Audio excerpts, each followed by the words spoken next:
Nueva Economía Forum, tengo el placer de darles de nuevo la bienvenida al Fórum Europa, la tribuna política que organizamos con la colaboración de Asisa, BTE y Red Eléctrica de España. Hoy tenemos el honor de recibir al presidente del Partido Popular en el País Vasco, don Antonio Basagoiti, y la especial satisfacción de que haya aceptado presentarle el presidente del Partido Popular, don Mariano Rajoy. La tribuna es suya.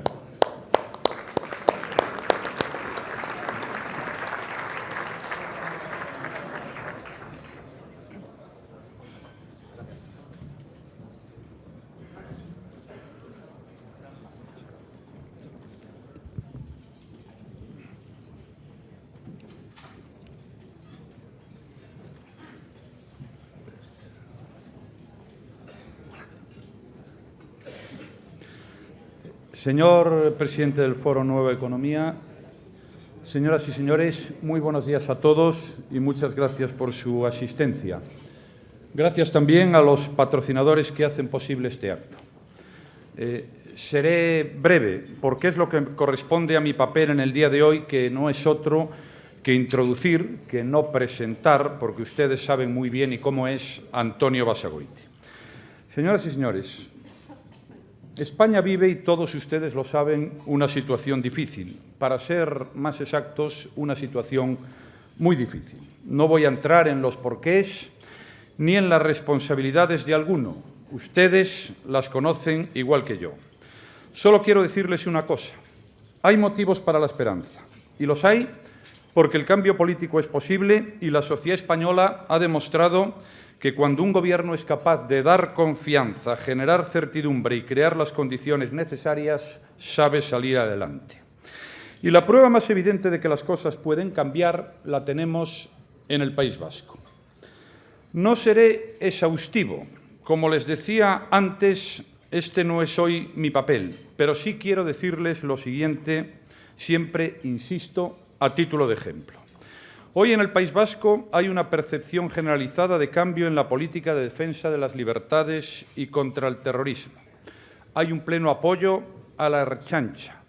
Se ha eliminado la simbología etarra en los espacios públicos. Se han eliminado las partidas presupuestarias para presos. Hay apoyo y reconocimiento a las víctimas del terrorismo y el día 10 de noviembre ya es el Día de la Memoria de las Víctimas del Terrorismo. Hay apoyo a las empresas y personas amenazadas, hay respaldo a la justicia. Hoy en el País Vasco se afirma la plena vigencia del Estatuto de Gernika. Hoy existen en el País Vasco unos presupuestos basados en la austeridad, reducción del gasto corriente, cumplimiento de los criterios de estabilidad e incremento de las partidas dedicadas a la inversión y al I+D+I, es decir, lo contrario de lo que se está haciendo en otros lugares de España y, en concreto, en el Parlamento Nacional. Hoy se ha derogado el decreto del currículo vasco que convertía el euskera en la única lengua vehicular de la enseñanza y manipulaba la historia y el lenguaje. Hoy se equiparan económicamente los conciertos educativos de los diferentes modelos, evitando la discriminación del castellano. Hoy existe un compromiso de racionalizar lo que se debe tener en cuenta a la hora de acceder a la función pública, el conocimiento del euskera y el respeto a los méritos académicos y profesionales, a los cuales, méritos académicos y profesionales, pues hay que dar, como es perfectamente entendible, el valor que tiene, que no es precisamente poco.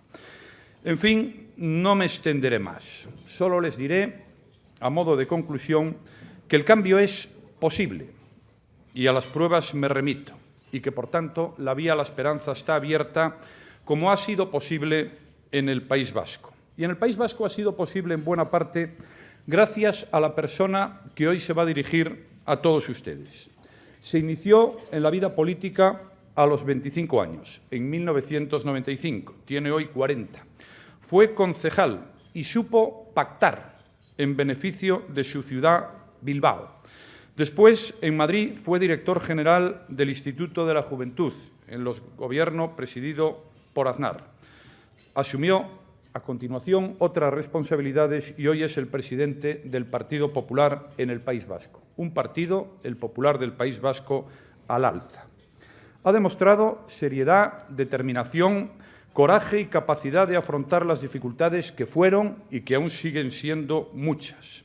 Es hombre que cumple su palabra, que cumple un pacto que no es un cheque en blanco y lo cumplirá si los demás lo hacen, que no tiene más ataduras que lo que defiende, que tiene la flexibilidad suficiente para saber que no todo es siempre posible y que algunas cosas llevan un tiempo.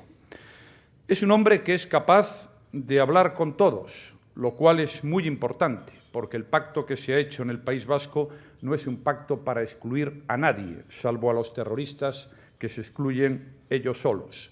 Ayer celebró una reunión importante que demuestra su capacidad para hablar con todos. Y termino ya, queridos amigos. Pienso que en el País Vasco las cosas han ido a mejor. Yo creo que el pacto ha sido bueno. Ese pacto demuestra que existe alternativa a los gobiernos. Demuestra también que se puede pactar sin excluir a nadie, porque nosotros nunca excluimos a nadie. Ahora, en España, vivimos tiempos difíciles, como decía al principio. Hemos perdido la soberanía económica, como ustedes pueden comprobar simplemente hojeando, ya no digo leyendo, hojeando las primeras páginas de los medios de comunicación. Europa nos impone un ajuste, otro ajuste, nos obliga a hacer una reforma laboral, nos obliga también a hacer una modificación en nuestro sistema de pensiones, todas cosas muy razonables y sensatas, hay que hacerlas, pero si se hubiera hecho antes, pues no estaríamos en esta situación. El problema es que esto lo tiene que llevar a cabo aquel que nunca quiso hacerlo y que ha dado lugar a esta pérdida de la soberanía económica con un coste mucho mayor por no querer hacerlo en su momento. Y ahora, en esta situación difícil, se habla de pactos y de acuerdos. Y hay cosas que se pueden y se deben pactar y acordar, siempre y cuando sean medidas sensatas, razonables, eficaces para mejorar el crecimiento y la creación de empleo, que no sean injustas y que sean pactadas, o al menos comunicadas, pero insisto, pactadas. Pero hay otras que no se pueden ni se deben aprobar, como ocurrió en el Real Decreto que debatimos la pasada semana en las Cortes, injusto, improvisado, ineficaz e impuesto, o como puede ocurrir, y es bueno dejar claras posiciones de cuando en cuando, con ese anuncio que se ha hecho a un medio de comunicación en una ciudad de España, Madrid, y a otras personas, ciudadanos españoles, en otra ciudad española, Barcelona, como es la famosa amnistía.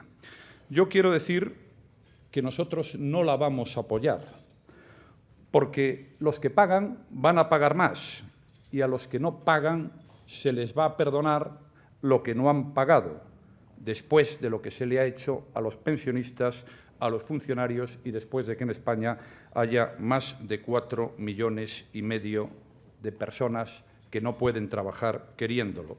Se nos dice que lo que se pretende es que se compre deuda pública. Yo les digo a todos ustedes que lo que España necesita para atraer financiación y capitales no es una amnistía fiscal.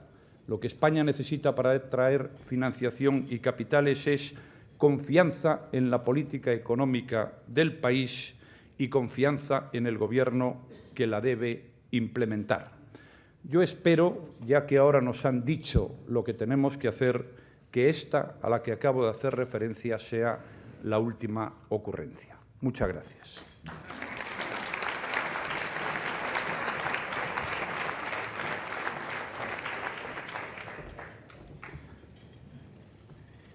Muy buenos días a todos.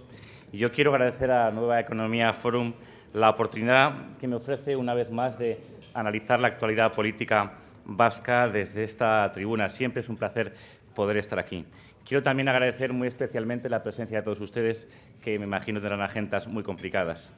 La verdad es que hace tiempo le pedí a Mariano Rajoy que me presentase en esta intervención y accedió amablemente, como todo lo que le planteamos desde el Partido Popular del País Vasco.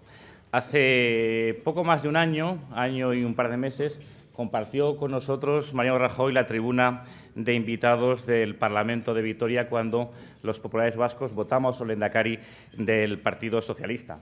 Rajoy estuvo allí apoyando un momento histórico para la política vasca, avalando la posición de su formación en Euskadi y demostrando la voluntad de defender el interés general por encima de las cuestiones partidarias. Quiero agradecer al presidente nacional de mi partido, además de esta presentación, su altura de miras, su capacidad política y su respaldo. Muchas gracias, Mariano.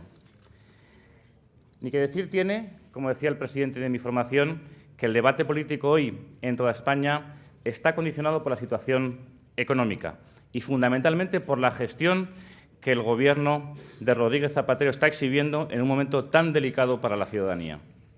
Por mucho que empeñara hoy esfuerzo en esta tribuna, es bastante improbable que mi intervención consiguiera mejorar un escenario económico de desconfianza y de improvisación al que nos enfrentamos. Una desconfianza y una improvisación que viene arrastrándonos en caída libre al conjunto de los españoles. Por tanto, quiero dejar claro desde el principio que comparto la preocupación que hoy tienen millones de españoles y la necesidad que tenemos de mejorar estos asuntos, afrontando con eficacia y con responsabilidad los problemas. Pero dicho esto, permítanme que les diga una cuestión que indiscutiblemente se ha hecho mejor que la gestión de la crisis económica. Siquiera por unos minutos, déjenme situarles en un escenario que sí ha evolucionado razonablemente en los últimos tiempos, porque si a día de hoy hubiera que rescatar algún aspecto positivo dentro de la marea de hechos negativos que inunda la política, sin ninguna duda el País Vasco ocuparía un lugar destacado. ¿Quién lo iba a decir, verdad? ¿Cuántos se hubiesen atrevido a decir hace poco más de un año que la situación política de Euskadi sería hoy de las pocas cosas mayoritariamente destacadas en el programa político de la nación? ¿Cuántos hubiesen sostenido esa apuesta? A buen seguro, muy pocos. Pero lo cierto es que a base de mucho esfuerzo y de un compromiso político generoso y responsable, la realidad es que hoy el País Vasco está mejor que antes. La situación política en Euskadi a día de hoy es una de las pocas luces que sobresalen entre las muchas sombras que rodean el horizonte de las cuestiones públicas. Hemos sido, los vascos, el País Vasco, muchos años parte de la sombra, pero creo que hoy somos parte de las luces. El foco se encendió por un acuerdo basado en la defensa de la libertad y en el prestigio de la concordia entre ciudadanos. Y es verdad que queda mucho camino por delante, porque queda mucho por hacer, y vendrán tiempos complicados y vendrán dudas, pero hemos dado un paso decisivo para lograr el auténtico objetivo con el que se impulsó el cambio, que no es otro que la defensa de la convivencia en paz y en libertad de todos los vascos. A veces más rápido, a veces con paso más lento, con más o menos confianzas o desconfianzas, pero los vascos estamos hoy en mejor camino y la nueva mayoría parlamentaria y su Gobierno está volcado en defender la esencia y los principios básicos de cualquier democracia. Mientras esa sea la respuesta, se estará cumpliendo el acuerdo firmado y seguiremos apoyando. Seguramente la normalidad con la que ha transcurrido este último año ha terminado por borrar el nombre del País Vasco de muchas portadas informativas, pero créanme que lo damos por bien empleado. Créanme si les digo que agradecemos acaparar menos titulares de órdagos, de planes y de enfrentamientos. Por desgracia, siguen existiendo los que atacan la libertad y niegan la democracia, y me voy a referir a ellos más adelante. Es evidente que esa amenaza sigue estando presente y conviene no perderla de vista, aunque en este tiempo y con una política distinta a la de la anterior legislatura se haya avanzado. Se ha conseguido demostrar que Euskadi se puede gobernar sin contar o sin deber nada a los que se creen dueños de lo vasco, que se pueden defender mejor los intereses de la ciudadanía desde el diálogo y el entendimiento, sin envolverse en rupturas ni en líos. Se ha demostrado que desde Euskadi se puede hacer mucho más para legitimar las instituciones y para desprestigiar a los violentos. Se han conseguido avances en este tiempo. Les citaré uno por la trascendencia y el valor que tiene. Mariano Rajoy ha hecho algunos. Yo les voy a citar uno que para mí es crucial. Me refiero a la puesta en marcha del Plan de Educación para la Paz con el testimonio de las víctimas que se va a implantar en las aulas. Algo se estaba haciendo rematadamente mal cuando las encuestas nos decían que el 15% de los jóvenes vascos apoyaba el terrorismo y un 14% se mostraba indiferente ante los atentados. Algo se ha hecho muy, muy mal si nos atenemos a la falta de solidaridad y de sentido común que han padecido las víctimas y los propios personas amenazadas. Algo se estaba haciendo de forma equivocada cuando una parte de los jóvenes vascos no se ha rebelado contra el terrorismo y contra la falta de libertad y ha optado por la indiferencia, a cuando no peor, por la intolerancia, por la tolerancia. La sociedad vasca tenía una tarea pendiente, un asunto que no había sido abordado hasta la fecha, pero que era y es tan esencial como la concienciación desde abajo contra el terrorismo. El plan educativo que se va a desarrollar es una de las actuaciones públicas más importantes de la historia democrática del País Vasco. Permite acabar con la mentira de que los vascos han sido un pueblo oprimido, prestigia la Constitución y el Estatuto y pone en valor los esfuerzos por la libertad de todas las víctimas del terrorismo. El plan educativo para la convivencia fomenta una labor pedagógica imprescindible para educar a las nuevas generaciones en valores constitucionales y ayuda a acabar con el sustento ideológico de ETA. Por asuntos como este, el cambio político en Euskadi tiene hoy la credibilidad que no es capaz de transmitir algún otro asunto como la política económica nacional. En el pacto entre el PP y el PSE hay disposición para el acuerdo, certidumbre en el contenido y una línea de trabajo para alcanzar los objetivos pactados. Por eso les pido hoy que crean en el acuerdo vasco, que confíen en un compromiso que va más allá de las siglas y que después de muchos años ha conseguido centrar la acción institucional en la auténtica necesidad de la sociedad vasca. Pongan en valor esa manera de hacer política, la que piensa en el interés colectivo y la que se basa en lo esencial. Por tanto, permítanme que aproveche esta tribuna para trasladarles un mensaje razonablemente positivo, que falta nos hace con la que está cayendo. Permítanme contagiarles con la esperanza que hoy tenemos muchos vascos de que se siga haciendo lo que se debe para consolidar el camino de la democracia, la libertad, el camino de la derrota del terrorismo. Con los pies en el suelo, sí, pero con la determinación para seguir avanzando por el camino acordado con los socialistas vascos y siendo conscientes de las amenazas. Por eso es importante que no se cometan errores. Por eso es tan importante que sigamos trabajando en la deslegitimación de ETA sin caer en equivocaciones conocidas y pasadas. Les decía antes que siguen estando los que amenazan, que siguen estando los que aspiran a acabar con la democracia, los que tienen un proyecto totalitario. El Pacto Vasco sí ha debilitado a ETA en la misma proporción que ha fortalecido la esperanza de los demócratas, pero la amenaza terrorista sigue estando ahí. ETA se enfrenta hoy a un Estado de Derecho más resolutivo y se enfrenta también a un acuerdo político en Euskadi comprometido con la deslegitimación de ETA en cualquiera de sus expresiones. La única esperanza que le queda a ETA son las elecciones municipales del 2011. Es un secreto a voces. La única posibilidad que tiene ETA de recuperar oxígeno es la de engancharse a las instituciones en esa convocatoria electoral. Por eso es tan importante que no se caiga en los errores del pasado y que se siga actuando por el único camino decente y también eficaz. Que nadie caiga en la tentación de interpretar la necesidad de la banda terrorista como una oportunidad personal para alcanzar la gloria política.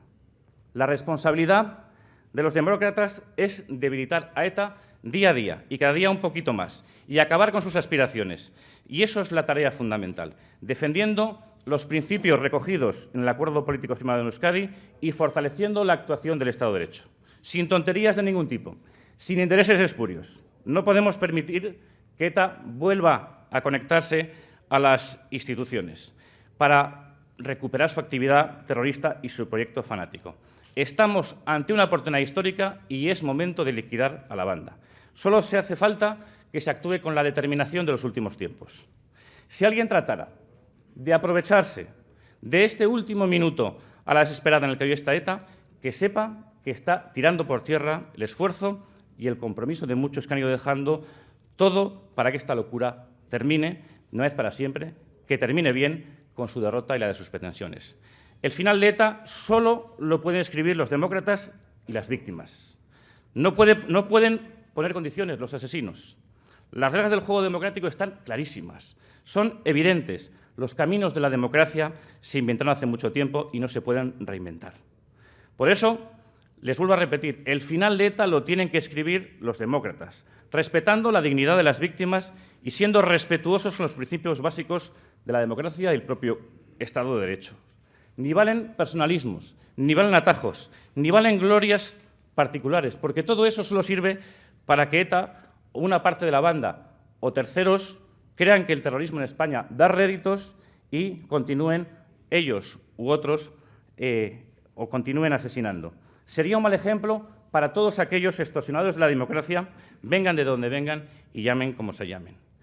Créanme que tengo un ánimo constructivo cuando les digo que se puede acabar con ETA de verdad, que se le puede derrotar, que es batible, que puede acabarse con sus objetivos totalitarios. La historia lo está demostrando y el Pacto del País Vasco se ha hecho para eso. La no presencia de ETA en las elecciones municipales y forales del próximo año puede ser la victoria casi definitiva. Puede ser perder la esperanza de alcanzar sus pretensiones, perder apoyo social, perder financiación y darse cuenta de que lo que están haciendo no obtiene ningún rédito. La paz con libertad puede estar mucho más cerca el próximo año con ETA fuera de todas las instituciones. Y el Pacto de Euskadi es un acuerdo de principios, no es un intercambio de favores, es un acuerdo por la normalidad, es un compromiso con el valor más importante que tiene un ciudadano, que es su libertad. Y el Pacto Vasco tiene un desafío en las próximas elecciones municipales. Tiene el desafío de demostrar que este acuerdo sirve para responder de otra manera a las urgencias y a las necesidades de los terroristas. Tiene el desafío de ofrecer una respuesta responsable que no piense en intereses partidarios y sí en el interés de los demócratas. Hay que recordar que estamos ante un acuerdo que no valora lo material para comprometerse en algo crucial y previo a la izquierda y a la derecha, que es la libertad. Y ese desafío se está en condiciones de afrontarlo con las mejores garantías. Por tanto, que se haga bien, que se hagan las cosas bien, porque se está en condiciones de hacerlas bien, porque funciona la policía, la justicia, hay unidad con el Partido Popular, hay decisión de los ciudadanos, que se actúe bien, que se actúe con responsabilidad, que se piense en lo fundamental y que se aprenda de los errores del pasado. Decía al principio de mi intervención que hay pocas cosas que sobresalgan hoy en España por encima de la crisis económica y sus consecuencias.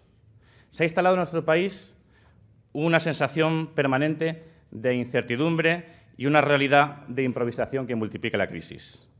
Hay un aspecto, a mi juicio, que ha sido determinante para que hoy estemos donde estamos.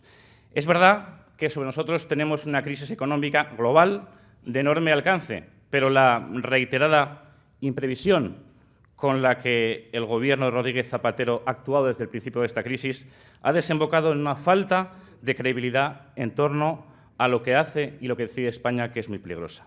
Y como en el País Vasco también padecemos la crisis y las consecuencias de la mala gestión económica del Ejecutivo Central, voy a opinar sobre esta cuestión. Lo primero que tengo que decir es que la gestión de las cuentas públicas desarrollada en Euskadi por anteriores gobiernos ha sido decente. Y fruto de ello podemos presentar hoy mejores resultados institucionales que los del conjunto de España. Por tanto, encaramos la crisis en el País Vasco en una situación menos mala. No me duelen prendas en reconocerlo y así lo he dicho muchas veces. Si nos referimos a deberes políticos, no podría hablar en esos términos. Pero si me refiero a deberes económicos, diré y siempre diré que los gobiernos nacionalistas de estos últimos años no lo han hecho mal. Hay un primer elemento favorable para el País Vasco y es que se ha hecho un buen trabajo en estos años anteriores que permiten estar en mejor disposición de deuda que otros.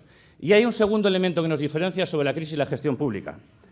El Gobierno de Patxi López ha buscado el acuerdo desde el principio, pactando unos presupuestos hechos el año pasado para este 2010 que ya recostaban gasto corriente y que ya limitaban la deuda. Por lo tanto, también hizo los deberes el Gobierno de Patxi López. El lehendakari López sabe y debe saber que cuenta con respaldo político suficiente para hacer las cosas bien, para hacer las cosas de manera distinta a como se están haciendo, por ejemplo, en Moncloa. Entiendo que no puede condenar a la sociedad vasca a seguir la estela de un presidente que igual sube, que baja y que siempre ha demostrado estar a merced de los vaivenes. Tiene nuestro apoyo y tiene nuestro apoyo también para desmarcarse del cúmulo de contradicciones que el Gobierno de Zapatero acumula en política económica y para marcar una dirección propia, creíble y eficaz para la economía vasca. Patxi López tiene en su mano la oportunidad de hacer las cosas de otra manera y no dejarse arrastrar por la improvisación. Nosotros no estamos dispuestos a servir de parapeto a unas políticas que se agarran en el último momento al recurso fácil de recortar el salario a los funcionarios o reducir la pensión a los pensionistas. Si López decide acatar la imprevisión de Zapatero, nos tendrá enfrente. Si decide hacer camino propio y plantear propuestas sensatas, tendrá nuestra responsabilidad y tendrá nuestro apoyo. Miren ustedes, les decía, los nacionalistas no han gestionado mal la Hacienda y el equilibrio financiero, pero han tenido otra cosa que también no os ha hecho ningún favor en la economía. Han tenido la tendencia a confundir en sus 30 años lo público con lo privado y también a jugar a que el País Vasco es un Estado y ahora, en momentos de crisis, eso se nota y eso es un lastre. El resultado de esa política que hizo el nacionalismo, de equilibrio en las haciendas, pero en otros asuntos hizo otras cosas, es el siguiente. Es que en el año 2010, después de más de 3 décadas de gobiernos del PNV, en el País Vasco tenemos más de 500 empresas públicas, en una comunidad autónoma de poco más de 2 millones de personas. Más de 500 sociedades y entes que viven del dinero de todos los vascos. Se desconoce la utilidad pública que tiene buena parte de esas empresas. De lo poco que se sabe es que alguna se dedica a vender huevos de gallina, que será muy vasca, me imagino, que se dedica a hacer quesos o que se dedica a promocionar el golf. Se pagan nóminas en esas sociedades a más de 50.000 personas y hay invertidos en capital y en fondos propios miles de millones de euros. Y si ahora hay que apretarse el cinturón, hay que empezar por ahí. El lehendakari López debe empezar por ese camino. Debe empezar desenrollando el ovillo de las sociedades que el PNV ha ido tejiendo en torno a la Administración en los últimos 30 años. Debe empezar porque se distinga entre lo público y lo privado, por liquidar el clientelismo y por terminar con la utopía ideológica. Por ahí, si gobierna con valentía, nos tendrá a su lado, porque si apuesta por limpiar la Administración de los caprichos y ensoñaciones, tendrá nuestro apoyo. Ese es el camino de una gestión responsable, la de evitar que el dinero público se gaste de manera tan dudosa y tan poco responsable. Patxi López tiene la oportunidad de marcar en el País Vasco una línea de trabajo clara y definida también en política económica, que no ofrezca dudas, sin hacer seguidismo de actuaciones fracasadas y ejerciendo la responsabilidad que le corresponde para proteger los ingresos y las prestaciones de los vascos. Sé que esto no será fácil, no va a resultar nada fácil. Tampoco ha sido nada fácil muchas de las cosas que se han hecho en este año en el País Vasco. Pero nuestro compromiso es el de siempre, como Partido Popular, es no volver la cara. Si hay que recortar, empecemos por adelgazar la Administración, empecemos por depurar los caprichos públicos. Es verdad que existen riesgos y dificultades para salir de la crisis en España, en toda España y en el País Vasco, pero también existen oportunidades y ventajas. Y son, por ejemplo, que el lehendakari Patxi López lleva tiempo adoptando medidas sensatas y más sensatas que en otros lugares. Euskadi dispone además de un concierto económico que puede hacernos competitivos. Patxi López tiene más tranquilidad política que en otras épocas y eso también se nota en la empresa y en la economía. En el País Vasco tenemos unos emprendedores, unos empresarios encomiables y disponemos de peso en sectores económicos estables y con negocio exterior. El lehendakari, además, tiene la responsabilidad del Partido Popular para acometer las reformas necesarias y para dar estabilidad al Gobierno. Además, reconozco que también sería bueno que el PNV, con el que me reuní ayer, como aquí se ha dicho, optase por una línea política moderada, que facilitase la colaboración con la mayoría parlamentaria del Partido Socialista y del Partido Popular y que abandone esa política del bloqueo al Ejecutivo vasco que ha hecho en Madrid con Rodríguez Zapatero. En definitiva, la situación económica en Euskadi es también complicada, pero el País Vasco y el lehendakari Patxi López dispone de los mejores mimbres para abordarla y para superarla. Y yo voy a ayudar para que no los desaproveche. Voy terminando. Me gustaría acabar con el mismo propósito con el que empezaba, tratando de ver algo de luz entre tanta sombra. Es verdad que el momento que atravesamos es muy complicado, que muchas familias sumidas en el desempleo y con pocas expectativas esperan a que esta situación mejore. Pero es precisamente ahora cuando hay que redoblar los esfuerzos, cuando hay que decir a los vascos que hay condiciones para salir de la crisis y al conjunto de los españoles que hay una forma distinta de gobernar, que hay proyecto político que no improvisa, y que tiene claro cuál debe ser el camino, con determinación y con responsabilidad. Es el momento de la alternativa al descrédito, a la desconfianza y a la improvisación. Es momento de dar respuesta a los ciudadanos, de abrir la puerta a la esperanza. Es momento de un proyecto eficaz para sacar a España de la crisis económica y política que se padece.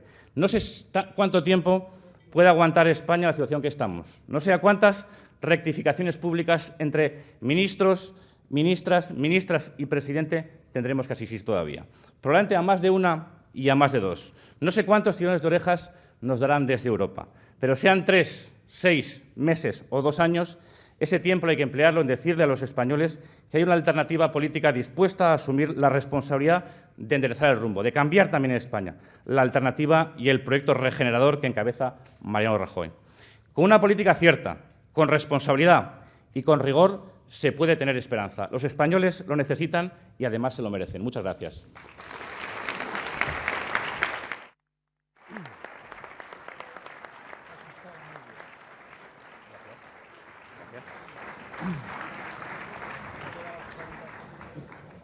Muchas gracias.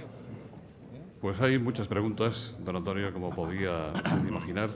Voy a organizarlas lo mejor posible y le agradecería la mayor brevedad también posible. El primer turno se refiere al encuentro que usted mantuvo ayer con el presidente del Partido Nacionalista Vasco. Hay una pregunta que viene desde la mesa de prensa que dice: ¿se siente usted un hombre, un político diferente tras la visita que le hizo ayer el presidente del PNV, quien tuvo que aceptar, mal que le pesara, que el encuentro estuviera presidido por la bandera de España y el crucifijo? Fernando Valls, del Confidencial Digital: más allá de lo publicado, ¿qué abordaron en la reunión de ayer Íñigo Urkullu y usted? María Victoria Longares, de Ciudadanos: su conversación con Urkullu es muy sugerente. ¿Se resistiría usted a una alianza con el PNV en la que podría ser lehendakari?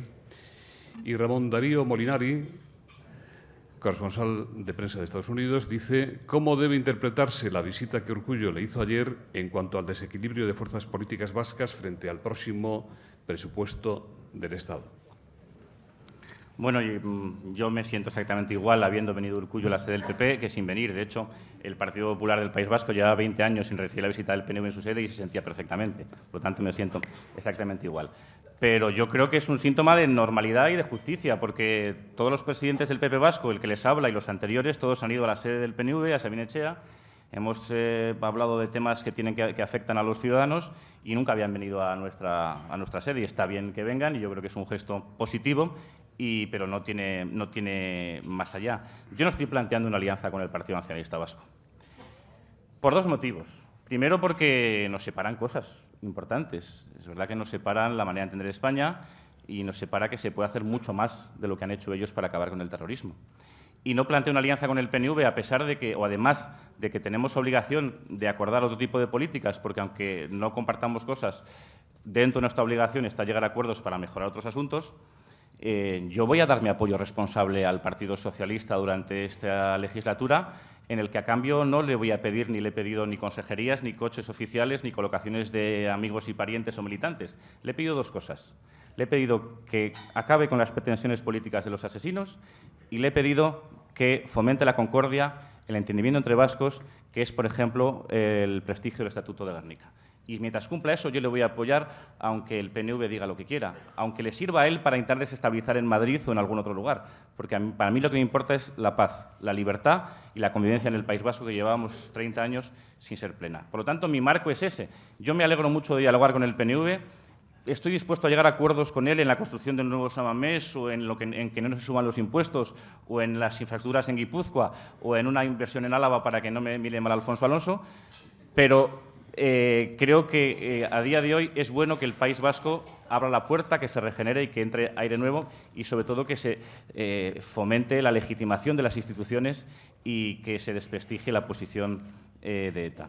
Yo con el señor Urkullu, en cuanto a la pregunta de si hablamos del presupuesto general del Estado, yo no estoy para hablar de que no se aprueben los presupuestos. Yo estoy allí y estaba allí y mi obligación es hablar para que ellos apoyen las cosas del Gobierno vasco. porque creo que es importante que en el Parlamento vasco las cuestiones que se están llevando sean con la máxima mayoría posible. Entonces, mi función, más que deshacer nada, fue hacer y pedirles que respaldasen unas medidas que van a servir para afrontar la crisis y unas medidas, por cierto, que minimizan las cosas que ha hecho Zapatero y que son más sensatas en algunas cuestiones, como, por ejemplo, en que no se toca la inversión, que se minimiza el impacto de los funcionarios, o el que se venía haciendo ya deberes anteriores en cuanto al gasto corriente, o el que ahora se va a meter mano al enjambre de empresas públicas.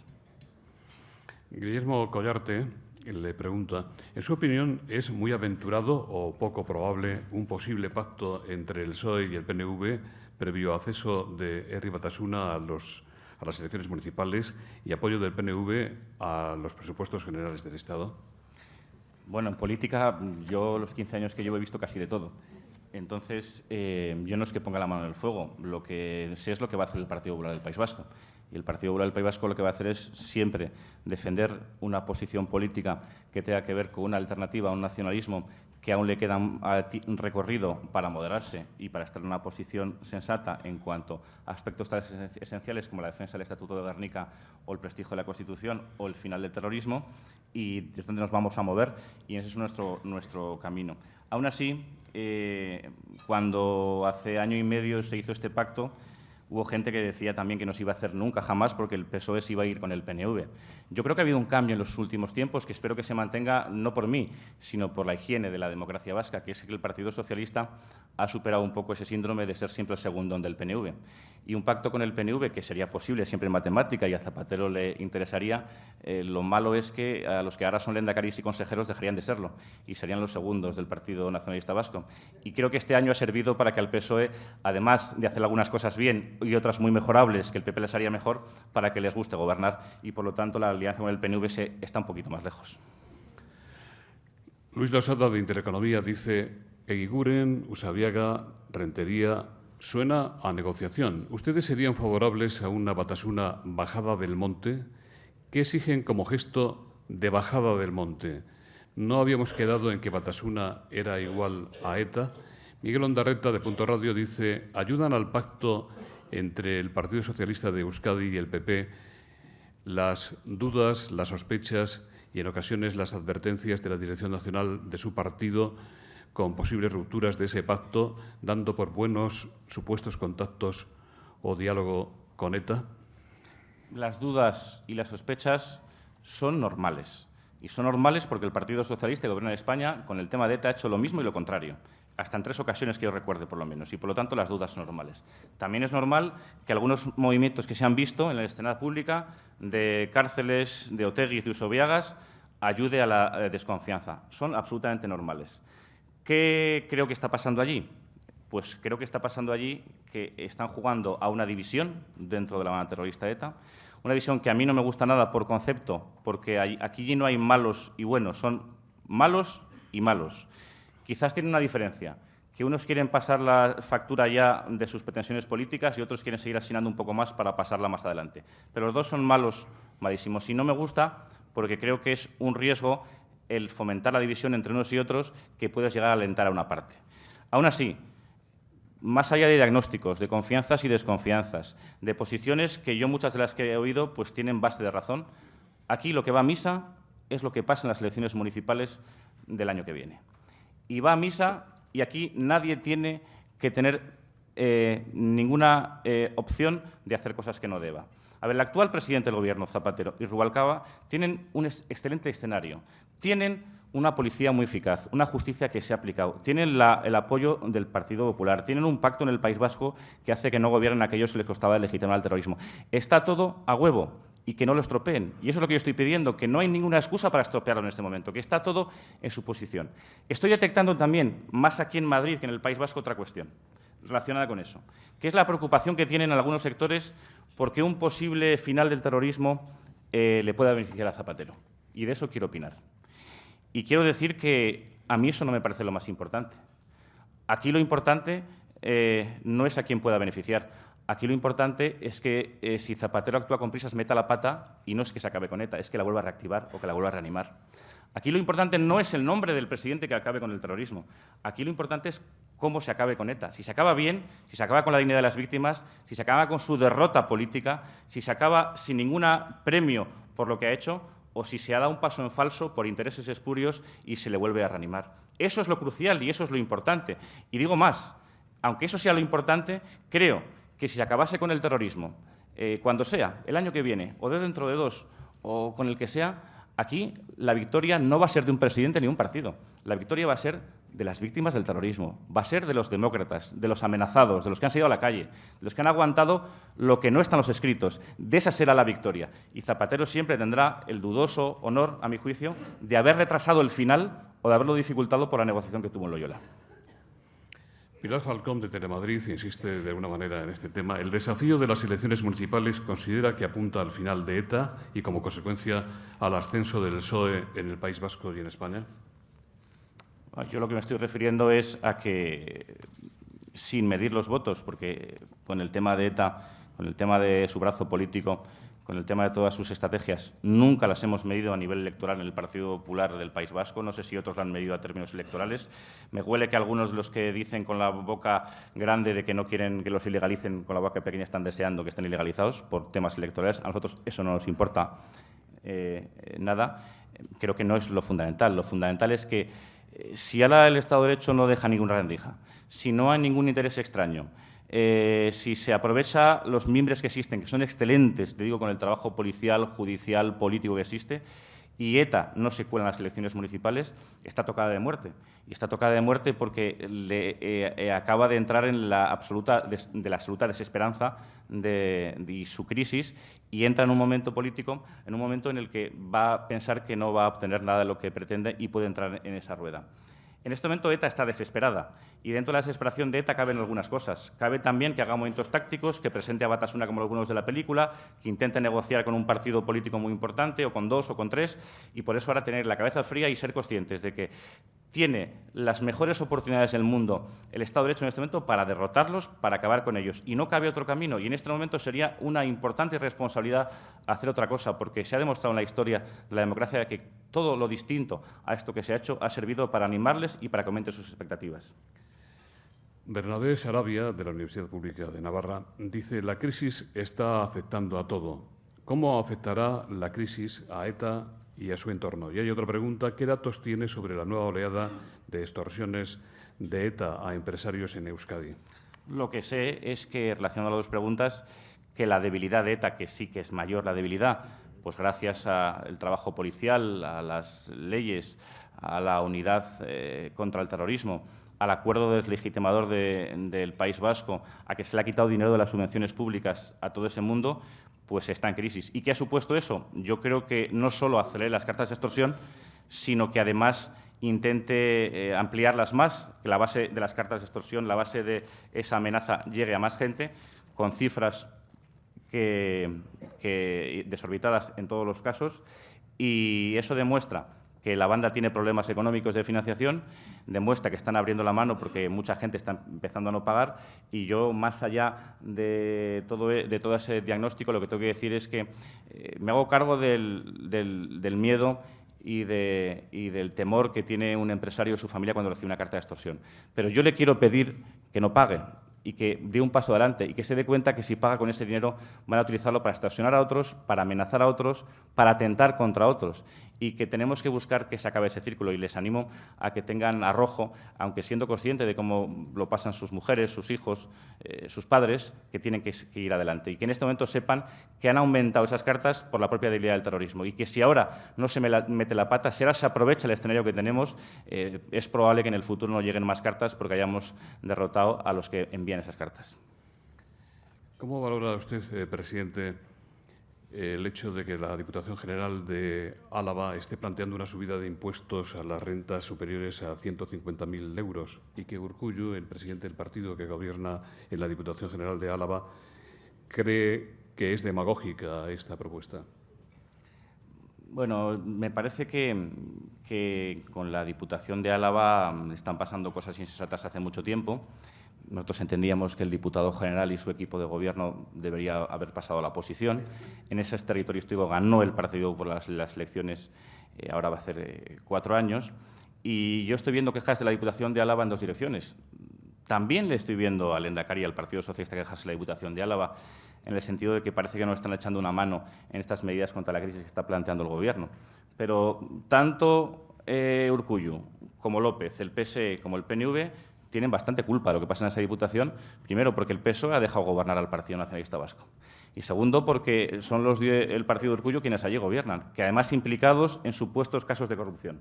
Y todo lo que pasa es fruto de ese acuerdo tan extraño que mantuvieron cuando el PP ganó las elecciones y cuando el PP dio la lehendakaricha a Patxi López. Yo lo único que puedo decir a los ciudadanos alaveses, que son los que más me importan en esta situación, que el Partido Popular va a ganar las próximas elecciones forales en Álava. Así lo apuntan las encuestas, pero así lo sabemos nosotros y así estamos trabajando, que tenemos un magnífico candidato que se llama Javier Andrés y que vamos a poner un poquito de sentido común en esa Diputación. Y además eso le va a venir bien a los alaveses y hasta le puede venir bien a Patxi López porque tendrá una Diputación más leal que las que tiene con el PNV gracias a que lo consintió. Desde Castilla y León Televisión le preguntan qué opina del recurso presentado por el Gobierno de Castilla y León al Tribunal Constitucional contra el blindaje del cupo vasco y de las declaraciones de Gorka Maneiro, que asegura que el cupo vasco no tiene cabida en Europa. Antonio José Fernández, de Hechos de Hoy, le pregunta ¿qué le parece el recurso de Cantabria, gobernada con el apoyo del Partido Socialista, contra el concierto vasco? Bueno, el concierto económico yo creo que tienen derecho a recurrir las comunidades autónomas, por supuesto. A mí lo que me parece es que se está actuando con poca sensatez en todo este asunto, porque no se está proponiendo más que algo tan simple, como que un impuesto aprobado en el País Vasco tenga el mismo rango de ley que un impuesto aprobado en la Comunidad de Madrid o en cualquier otra comunidad autónoma. ¿Qué problema tenemos en el País Vasco? Tenemos el problema de que nuestras normas fiscales las aprueban las diputaciones forales, las juntas generales, porque nos organizamos de manera distinta y porque está de esa manera recogido en la Constitución y en el Estatuto. El problema es que, como son instituciones de carácter local, no tienen rango de ley como las de comunidad autónoma y es simplemente un encaje para solucionar eso. A mí me parece que está ocurriendo detrás de todo esto que existe, por una parte, un profundo desconocimiento de qué es la foralidad, de qué son las diputaciones forales, de qué es el concierto económico, de qué es el Estatuto de Gernika. Y miren ustedes, que nadie tenga miedo a los fueros, que nadie tenga miedo al concierto económico, que nadie tenga miedo a los llamados derechos históricos, porque son más españoles que la propia España, ya que han sido siempre parte consustancial de ella. Están recogidos en la Constitución. La gente ha sido antes vizcaína, alavesa y guipuzcoana antes de la creación de la Comunidad Autónoma Vasca. Y siempre ha habido una absoluta tranquilidad alejada de la realidad. El primer problema es el desconocimiento de qué es el País Vasco, de qué son las diputaciones forales, de qué son los territorios históricos y de nuestra historia, compartida, por cierto, por todos o por casi todos. Y el segundo problema que está teniendo esta cuestión es la demagogia. Demagogia que el máximo exponente es UPyD. Pero ya sé que en ocasiones ha sido habitual eso de utilizar lo del País Vasco para intentar hacer posiciones más firmes o agrupar votos en otros lugares. Y eso estará muy bien para esos sitios, los haga Rosa Díez, los haga quien haga, pero para el País Vasco viene el mal, porque esos son las bazas que ha aprovechado el nacionalismo durante 30 años para hacerse la víctima y para conseguir más votos de los que podía tener como respaldo social. Yo solo digo una cosa del señor de UPyD y de su formación. El único conflicto gordo que han tenido el concierto económico en su historia y que puede explotarnos dentro de poco se llama las vacaciones fiscales. Vacaciones fiscales que agredieron a las comunidades limítrofes. Esas vacaciones fiscales se pudieron hacer con el voto favorable de la consejera del Gobierno vasco llamada Rosa Díez. Le preguntan qué ha querido decir cuando en su discurso ha acusado al PNV de confundir lo público y lo privado. Iñaki Ortega, de la Universidad Rey Juan Carlos, dice: el País Vasco ha dejado de ser referente de empresarios y emprendedores para ser uno de los territorios de mayor peso de lo público. ¿Qué va a hacer contra esto el Partido Popular Vasco? Bueno, la confusión de lo público y lo privado me refiero a que durante 30 años gobernando el mismo partido político, aunque sea el partido de uno y no me oiga mi presidente nacional, pues al final uno acaba equivocando intereses de uno con intereses del colectivo. Y el PNV a más, porque encima se creía dueño y señor del País Vasco. Y como se creía dueño y designado por Sabino Arana y por la divinidad para ser el propietario del país, pues las instituciones las ha copado absolutamente y ha crea un entramado de poder más allá de lo que es la lógica y la racionalidad. y no estaba muy claro qué era para defender el interés general y qué era para defender el interés de los ciudadanos. Y eso es lo público y lo privado. Y ahora lo que hay que hacer es pensar poco en si el puesto del parque tecnológico X o de la sociedad pública no sé qué es para colocar al hijo de mi sindicato o de mi partido y si es necesario que esa empresa siga funcionando o no siga funcionando. En el País Vasco es verdad que, siendo una zona caracterizada históricamente por su carácter emprendedor, por el arrojo de sus gentes, por haber personas muy trabajadoras y un sector emprendedor encomiable, es verdad que ha habido un poco una rebaja en los últimos años, consustancial también y equiparable en otros lugares de España, pues con la comodidad, con nuevas generaciones que plantean a lo mejor ser funcionarios y tener una vida más estable y ser menos consecuentes con ese espíritu y con esa gana emprendedora. Bueno, nosotros queremos dar la vuelta a eso. Creo que dentro de nuestra historia y nuestro sentido está grandes empresarios que han hecho su papel en distintos puntos de España y también en el mundo, y por eso estamos elaborando un proyecto, negociándolo con el Gobierno socialista, de fomento del emprendizaje, de apoyo a los autónomos, a las pymes, de consolidar su actuación, de que tenga una formación educativa, que se recupere ese espíritu y, además, lo hablé ayer con el presidente del Partido Nacionalista Vasco y ellos estarían dispuestos a sumarlos. A mí me gustaría que eso acabe y que no me oiga Esperanza Aguirre, que siempre es mi avezada, en la primera comunidad autónoma que tenga una ley de apoyo al emprendizaje, como ley. José Manuel González Huesa, de Serimedia, dice: al margen de la guerra de cifras, ¿qué opina de la huelga convocada hoy en la función pública? Tras las recomendaciones de Europa, España necesita una reforma laboral, financiera y de pensiones. ¿Cree que con estas medidas se acabarán las reformas o luego vendrán otras? ¿Cree justificada una huelga general? Yo creo que yo niego la mayor. Lo que se está haciendo ahora no es que sea inevitable, porque sí. Y tampoco es, como se está diciendo, que porque esto ha venido porque Zapatero no ha hecho nada. No, es que esto ha llegado porque Zapatero ha hecho absolutamente lo contrario. Es decir, si en tiempo y forma llega a adoptar las medidas necesarias de ir reduciendo el peso de la Administración, de ir limitando la deuda, de no ir prometiendo a diestro y siniestro subidas del sueldo impagables, si no llega a hacer eso, quizás hoy en día no habría que adoptar esas medidas. Y, por lo tanto, aquí que no nos cuenten que esto hay que hacerlo porque sí y de todas maneras y había que hacerlo siempre. No. Quizás ahora hay que hacer cosas, pero si llegan a hacerlas hace un año o hace dos, y mejor dicho, si no llegan a hacer lo contrario de lo que había que hacer, no estaríamos en esta situación. Y yo estoy con las palabras de mi secretaria general, que decía que comprende a los funcionarios y a los trabajadores de la Administración Pública. J. Sendagorta dice: crisis económica, desempleo juvenil. Caldo de cultivo para levantar a los jóvenes contra el sistema. ¿Favorece a ETA? ¿Puede dar por tierra con lo logrado estos últimos años y retrocedernos a posicionamientos extremos de algunos? Desde el periódico de ella dicen: muchos no entienden que Partido Popular y PSOE tengan un pacto en Euskadi y están a la gresca en Madrid, tal y como estamos viendo los últimos tiempos.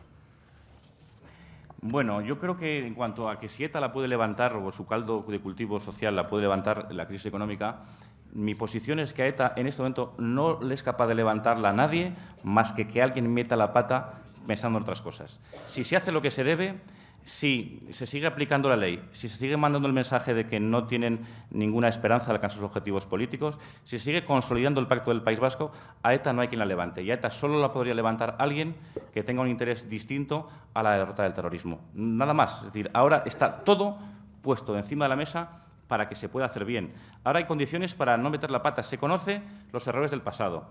Nos hemos dado cuenta que funciona y que no funciona.